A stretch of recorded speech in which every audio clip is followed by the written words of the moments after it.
Le Tout-Puissant a dit: « Ainsi Dieu vous explique ces versets, afin que vous raisonniez.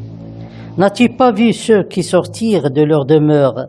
Il y en avait des milliers, par crainte de la mort. Puis Dieu leur a dit: Mourez, après quoi il les a rendus à la vie. Certes, Dieu est détenteur de la faveur envers les gens, mais la plupart des gens ne sont pas reconnaissants. En plus des deux châtiments fondamentaux, le châtiment de la surveillance et l'attraction, et le châtiment de la protection. Le premier punit les criminels qui ont combattu Dieu Tout-Puissant et l'ont utilisé pour leur propre intérêt, comme il punit aussi tous les autres criminels qui ont participé, de proche ou de loin, à la création de l'injuste et la corruption, tels que les serviteurs et les esclaves des dirigeants tyranniques, par exemple. Tandis que pour le deuxième châtiment, lui, il protège Dieu Tout-Puissant contre tout mal et tout danger menaçant. Il attaque ses cibles avec une grande précision et les élimine tous en même temps, quel que soit leur nombre. En plus de ces deux châtiments, Dieu Tout-Puissant a créé un troisième châtiment, et c'est le châtiment suicide.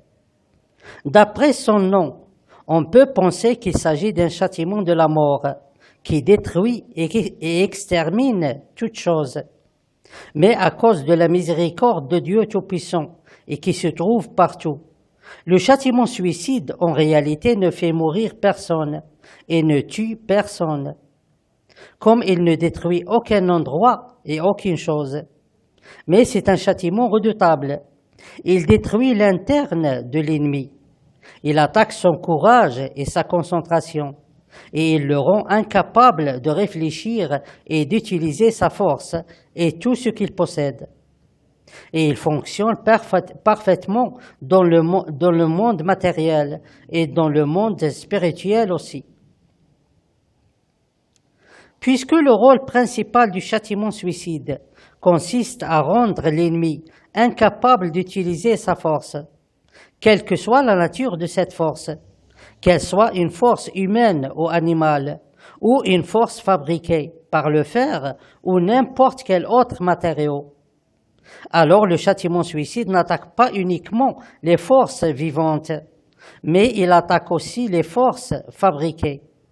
C'est donc un châtiment scientifique qui connaît parfaitement les sciences fabricantes et les secrets de leurs lois.